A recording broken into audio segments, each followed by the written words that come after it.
আজকে সোমবার সকালবেলাতে তাড়াতাড়ি করে ঘুম থেকে উঠে পড়লাম। বাবাইকে এখন মা দিয়ে দিল চা বিস্কুট।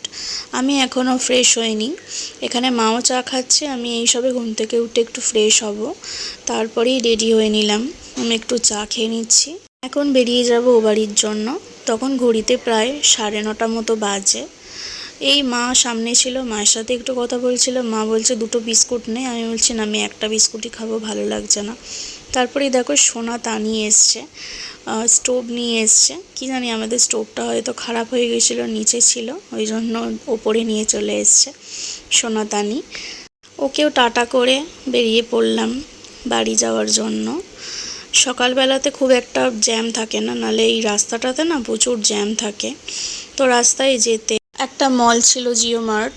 এখান থেকে সমস্ত গ্রসারি জিনিস নিলাম আর কি, যেগুলো শেষ হয়ে গিয়েছিলো বাড়িতে, ওগুলোই নিলাম। একটা পাস্তার প্যাকেট নিয়েছি। এই ধরনের পাস্তাটা আমি খুব খুঁজছিলাম, কিন্তু একদম পাইনি।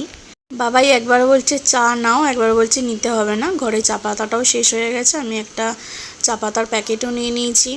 অনেক কিছুই নিয়েছিলাম আর কি। তো দেখো, তোমাদের সাথে একবার শেয়ার করে দিলাম। এখন বিলিং হচ্ছে, তারপরেই আমরা চলে যাব বাড়ি। টিপটিপ করে কিন্তু বৃষ্টিও হচ্ছিল, একদমই বাড়ির কাছাকাছি চলে এসেছিলাম, আর একটু গেলেই বাড়ি পৌঁছে যাব। তো দেখো, বাড়ি এসে গেছি। অনেক কিছু কিনেছি। এখানে পাস্তা, এখানে বিস্কুট নিয়েছি একটা, এই ডাইজেস্টিভ বিস্কুটটা খুবই ভালো খেতে। আর এখানে নিয়েছি মাখানা, কিশমিশ নিয়েছি, শুকনো খেজুর নিয়েছি। এগুলো সব শেষ হয়ে গেছিলো। এই যে এইটুকুই শপিং হয়েছে আর কি। বাড়ি আসতে এই জিও মার্ট যে শপিং মলটা পড়ে, অনেক দিন ধরেই যাব ভেবেছিলাম, কিন্তু যাওয়ার হয়ে উঠছিল না, এই জন্য আজকে গেলাম। আমার জন্য একটা হিমালয়ার ওয়াইপস নিয়েছি, এই ওয়াইপসটা খুবই ভালো, আর একটা জনসন বেবি ক্রিম নিয়েছি। এই হলো আজকের শপিং। টাটা।